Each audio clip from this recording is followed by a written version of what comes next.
Did you want to talk?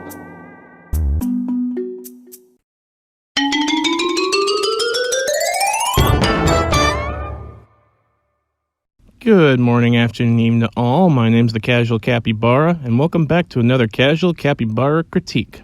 Now, before we get into the review, I think we ought to get into a bit more of a thematic setting, set the mood a little more.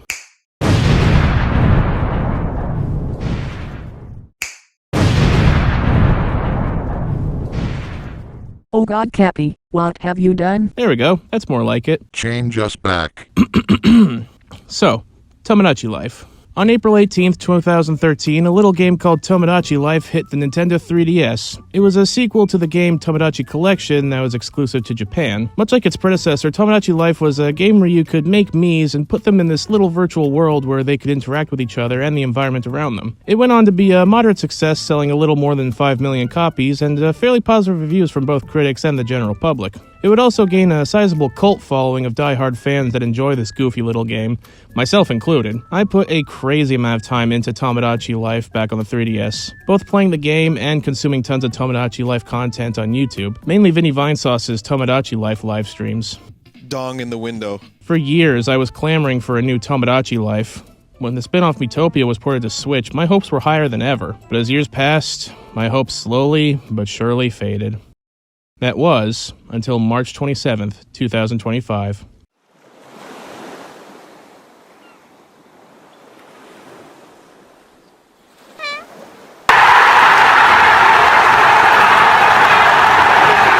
Do I have to say it? That announcement hit me so hard, I literally cried tears of joy. This was hands down my most anticipated game after that reveal. Fast forward to April 16th of this year, it's out, and I'm there day one. So let's dive right in. Cappy, please change us back. So I guess I should summarize what exactly Tomodachi Life is first. Tomodachi Life is sort of a pseudo-life/pet simulator type game. It's something like a fishbowl type of game. It's a game where there's a little bit of interaction, but the game mostly revolves around watching as things happen. In Tomodachi Life, you make and watch your own Miis as they interact with the environment, with each other, and with the things you give them. So that's Tomodachi Life in a nutshell. Let's go on into the meat of the game and break down bit by bit what makes this game great. With this new installment comes a new Mii Maker. I didn't think it could get much better than Miitopia's Mii Maker, but I'll be dipped. They went a step farther just to give near limitless possibilities to make Mii faces. Just being able to free draw on Mii's faces, it's led to some genuinely impressive Miis I've seen on social media. Miis that make me go, damn, this is possible in the Mii Maker? Oh, and of course the addition of making Miis gay and/or non-binary. Good on you, Nintendo, for including those options for those who want it. So once again, we're back on an island, but this time, we're not on a prefixed island, oh no. This island is free for you to design as how you see fit. Whether you want to recreate an existing island from another game, or a completely original one, the choice is yours. And I actually kind of like that. Only issue is I kind of wish there was more elevated territory so we'd have slopes or something, but I don't know, personal nitpick. So the islanders you make populate said island, and this is where a majority of the game comes in, which is trying to make sure your Miis get along fine. And then it's mostly watching them as they interact with each other and the environment. Of course, you can make specific Miis meet and greet each other, which does give it a leg up from life on 3DS, which boiled down to random chance. And sometimes events will happen that'll give the chance of Miis meeting up and forming friendships, and maybe even relationship. A big new element of living the dream is your own creations, not just with Miis or the island builder, but with dialogue and treasures, which I'll explain in a moment. You can give Miis certain phrases and expressions that can reoccur in island dialogue, among other things. But he found the pineapple I hid, right? And let me tell you, it's a lot funnier than it should be due to no restrictions, which leads to the topic next on my bulletin list. When it comes to dialogue, pets, food, treasures, clothing, ground textures, house interiors, and exteriors, there's basically no limits. The drawing tool basically allows you to make anything your imagination can come up with. Custom food, pets, treasures, and dialogue, which makes this game way funnier than it should be. The dialogue especially due to no filters. I could talk about big fat titties all day, and sometimes I do. Seriously, you can have your Miis say some of the most profane, offensive, vulgar shit you can imagine, Now, I think Nintendo knew people were going to do offensive stuff, which is why they didn't allow online sharing, or even directly uploading screenshots to your smartphone. I know people were upset about it, myself included, but I can kind of see why Nintendo did it. 2. I want to see girl inflation in this game. I wish Nintendo would make a game about girl inflation. Now, there are workarounds like transferring images and videos from the Switch to PC via USB Type-C cable, or just taking a picture of the screen. But, yeah. I'm sorry, I couldn't come up with a good closing line for this segment. Between the ad-libbing and this own game's very Japanese sense of humor, the comedy of this game is very unique. It can be pretty funny. There's a surprising amount of variation with interactions between Miis, both friends and strangers. Sometimes events can happen at complete random, and this game can just be full of surprises. All the other odds and ends sort of tie together into a very interesting take on life simulator games. And I wish there were more life simulator games like Tomodachi Life. You call this wacky? My whole body tingles, and not in a good way. It's fitting that not only Living the Dream, but Tomodachi Life on 3DS, both released in April, aka Autism Awareness Month, because this game really appeals to the autistic mind. Why? Well, it's a virtual life simulator where you can create characters, whether real or fictionals, into one sandbox and watch them interact. And let me tell you, that type of shit is an autistic person's wet dream. In the promotional videos, they say you can add yourself, your friends, and family in Tomodachi Life, when in reality, 99.98% of players don't do that shit. It's the player's self-insert OC, maybe a couple of other OCs, and it's all licensed up characters from there on out. My Tomodachi Life timeline has been nothing but all anime characters, cartoon characters, video game characters, a few furries, and a couple of joke celebrities for shit and giggles. Not one person I've seen playing this game doesn't just flood their island with fictional characters, myself included. Yeah, apart from some direct footage, everything you've been seeing gameplay footage-wise is all mine. So now you're probably asking.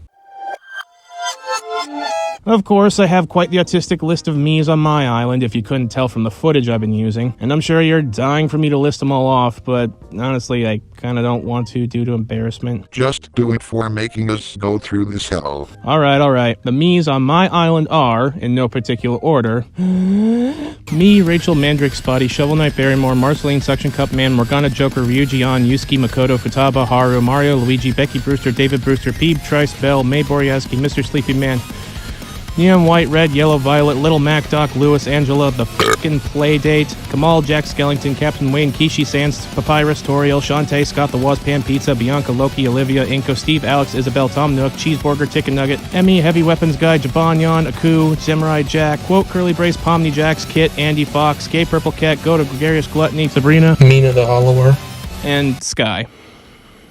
Who the fuck is Sky, you're probably asking. He's, me and Barrymore's kid. Unfortunately, that's all the good I have to say, so now let's dive into some issues to make it a bit more fair. I still have a deep love for this game, but I've still got some issues. You have issues? I have issues with this form. This is worse than hell. First, the maximum of Miis you can have on the island in Living the Dream is 70, which is 30 less than its predecessor's cap of 100. Now, usually 70 is more than enough for most, so this is mostly just a complaint coming from an autistic standpoint for not being able to cram more characters in. So, take this with a grain of salt. For a game like this, where most of the game is watching as things happen, the dialogue is very limited. A game like this needs at least a few dozen different dialogue phrasings per specific cutscene, but unfortunately it only boils down to about 3 or 4, and it makes the dialogue very stale very quick. Speaking of limits, for everything unique this game does, it is very constrained in some areas in interactivity Mii-wise. Specifically how they interact with environments and the goods you can give your Miis, which I felt were very limited. I wish there was a more variety in goods to be gifted. Stuff like a fishing rod, a skateboard, a kite, maybe something like an RC drone, a shovel and pail, a yo-yo, playing cards, a chessboard, a pogo stick, maybe an inner tube or a surfboard so Miis can interact going out in the water, I don't know. Regarding house interiors, an issue I had with the interiors in Tomodachi Life was the interiors were purely cosmetic. In Living the Dream, I was hoping for some level of interactivity, but no, again, they're just for visuals. And lastly, for all the treasures that can be unlocked or gifted, for most of them, the Miis don't do anything with them except sit and stare, and that was a bit underwhelming. I mean, come on, how cool would it have been if some of the gifts were retro consoles, and when giving them Miis, you could see them playing with them? This is just a personal nitpick, but I think it would be cool if there were weather effects. It's always a sunny day in Tomodachi Life, but I think it'd be interesting if there were different weather effects like rain and strong winds just to see how Mies would react to the weather. And in general, there was a bunch of content from Tomodachi Life that didn't make the cut in Living the Dream, so let's just list off what didn't reappear that I wish would've. Rap battles are gone, Judgment Bay is gone, Quirky Questions are gone, Tomodachi Quest is gone, the compatibility tester is gone, the rankings board is gone, and worst of all, the music hall is gone. I mean, come on, how is Suction Cup Man supposed to do his iconic theme song without a music hall? Da-da-da-da-da! Suction Cup Man, look at me go! Now, don't quote me on this, but I have heard rumors that there is a Switch 2 version of Living the Dream in the works at Nintendo that's not only supposed to take advantage of the Switch 2's hardware, but add a bunch of additional content. Now, that's just a rumor, but if it turns out to be true, I could be eating my own words on missing content. And if it happens, it happens. And if it does, I'm not gonna lie, I might have to double dip. In conclusion, I might have been a little bit overhyped. Living the Dream was great, but it didn't blow me away as I was hoping it would. And it felt like, while in some instances it's stronger than its predecessor, at the same time, in some elements were weaker. But I'd argue both have strengths and weaknesses that balance each other out. And despite my grievances, I've spent an unhealthy amount of time playing Living the Dream, and I've had more fun than most people should have. This game just manages to put a dumb smile on my face every time I didn't expect it to. I've been having way more fun with this game. It's been the only thing on my brain since launch day. I love it because it recreates all the things I wish I had in real life. Things like living each day carefree, having friends, having a love life partner, having a family, home ownership, you know, the impossible dreams. And I love this game as a result. So before finishing up, anything for the closure, Rachel and Mandrake? No. Hell no. Not until you change us back. Alright, fine. Okay, anything to say?